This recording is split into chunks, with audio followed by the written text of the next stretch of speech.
ନମସ୍କାର ଦର୍ଶକ ବନ୍ଧୁ, ଅନୁରାଧା ସିରିଏଲରେ ଆଜି ଆପଣମାନେ ଦେଖିବାକୁ ପାଇବେ ଅଭି ଆଉ ଦିବ୍ୟା ରାଜ ବିଷୟରେ କଥା ହେଉଛନ୍ତି। ଆଉ ଅଭି କହୁଛନ୍ତି, ତମେ ଜାଣିଛ ରାଜ ଏଥର କାହା ସହିତ ବାର୍ଥଡେ ମନେଇବାକୁ ଚାହୁଁଛି? ତାପରେ ଦିବ୍ୟା କହୁଛନ୍ତି ତାଙ୍କ ପରିବାର ସହିତ।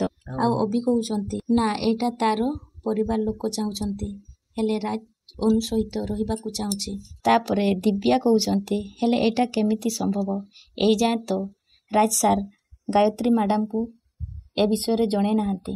ଆଉ ଅଭି କହୁଛନ୍ତି, କହିବ ମତେ ଲାଗୁଛି ସେ ବାର୍ଥଡେ ଦିନରେ ସମସ୍ତଙ୍କ ସାମ୍ନାରେ କହିବ। ଏହାପରେ ଦିବ୍ୟା କହୁଛନ୍ତି, ଯେତେ ଶୀଘ୍ର ଜଣେଇ ଦବାଟା ଭଲ ହେବ। ମତେ ତ ଭାରି ଡର ଲାଗୁଛି। ଯଦି ରାଜ ସାରଙ୍କର ଅନ୍ୟ କାହା ସହିତ ବାହାଘର ଠିକ ହେଇଯିବ, ତାହେଲେ ତ ବହୁତ ପ୍ରୋବ୍ଲେମ ହେଇଯିବ। ଆଉ ଅଭି କହୁଛନ୍ତି, ନାଇଁ ଦିବ୍ୟା, ମୁଁ ରାଜକୁ ବେଶ ଭଲ ଭାବରେ ଜାଣିଛି। ତମେ ଯେମିତି ଭାବୁଛ ରାଜ କେବେ ବି ସେମିତି କରିବନି। ଏପଟେ ରାଜ ଅନୁକୁ ନିଜ ମନ କଥା କହିବା ପାଇଁ ଡାକିଛନ୍ତି। ଆଉ ଅନୁ ପଚାରୁଛନ୍ତି, ଆପଣ କଣ କହିବାକୁ ଚାହୁଁଛନ୍ତି? ତାପରେ ରାଜ କହୁଛନ୍ତି, ଯେତେ ଚେଷ୍ଟା କଲା ପରେ ବି ମୋ ମନ କଥା ତମ ଆଗରେ କହିପାରୁନି। ହେଲେ ମୁଁ ଆଉ ଡେରି କରିବାକୁ ଚାହୁଁନି। ଯୋଉ କଥା କହିପାରୁନଥିଲି ସେ କଥା ଆଜି ମୁଁ କହିବି। ମୁଁ ତୁମକୁ ଭଲ ପାଏ ଅନୁ, ସାରା ଜୀବନ ତମ ସାଙ୍ଗରେ ରହିବାକୁ ଚାହେଁ।